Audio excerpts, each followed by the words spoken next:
Créé il y a 50 ans par Toon Van de Manaker, et basé sur la tunique d'une femme de la noblesse éthiopienne du XIXe siècle, le dessin Angelina est sans nul doute le plus iconique de la gamme wax hollandais. Cette pagne dont nous parlons aujourd'hui, ça vient de Hollande, mais on a plus,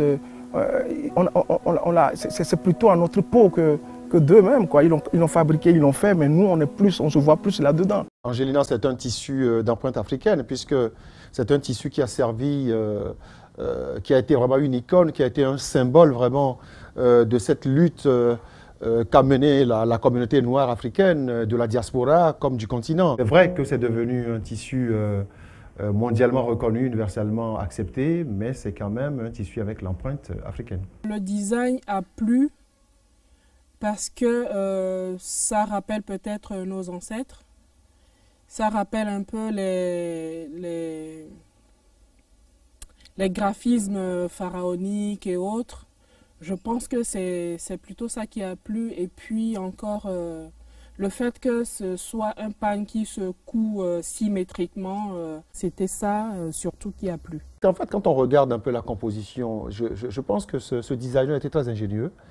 Il est parti des principes simples de composition qui consistent à adopter la symétrie, qui fasse que l'équilibre est garanti. Et donc à partir de ce moment-là, graphiquement parlant, il y a des relations entre les motifs qui composent le motif avec le fond qui est uni, qui font qu'on a une certaine stabilité, un certain équilibre au niveau de la composition qui fasse que vraiment c'est un motif qui va défier le temps. Angelina n'est pas porté qu'au Togo ou en Afrique, c'est porté aux États-Unis aussi.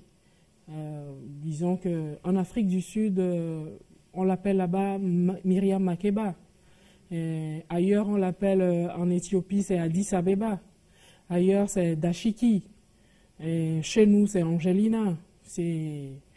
On ne peut que dire que Angelina est populaire. C'est partout. Même en Europe et tout ça, on le voyait partout. Et quand on voit Angelina, on dit voilà l'Afrique qui passe un peu. Donc ça fait c'est un peu l'image qu'Angelina a donnée, enfin à mon avis, quoi. En termes de souvenirs personnels, je vous ai déjà raconté une petite histoire par rapport à ce séjour ghanéen en 1972 où j'ai tenu à porter ma tunique faite avec le tissu Angelina. Et c'est une époque qui m'a beaucoup marqué parce que pour être à la page, il fallait faire un petit séjour, un petit tour au Ghana pour avoir les dernières informations. C'est vrai que les informations arrivaient ici au Togo aussi, mais je me rappelle très bien que quand même tout ce mouvement, parce que j'ai parlé quand même d'un mouvement qui revendiquait la liberté, les mouvements de droits civiques, impactait directement beaucoup plus les pays anglophones. Et donc comme on avait le Ghana, un pays anglophone à côté, tout le mouvement de la soul music, tout le mouvement funky, etc., qui ont suivi, venait d'abord au Ghana, et arrivait jusqu'à Flaou, puisque déjà même à Flaou, à l'époque, le Ghana imprimait des disques, des 45 tours, qu'on allait acheter à Flaou.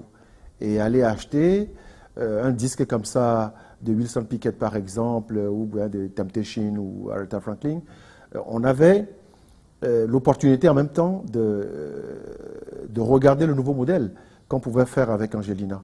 Ce tissu reste quand même un tissu, j'allais dire, qui est devenu une icône, et qui est devenu un symbole véritablement, qui porte toute une histoire de l'Afrique et de la communauté noire.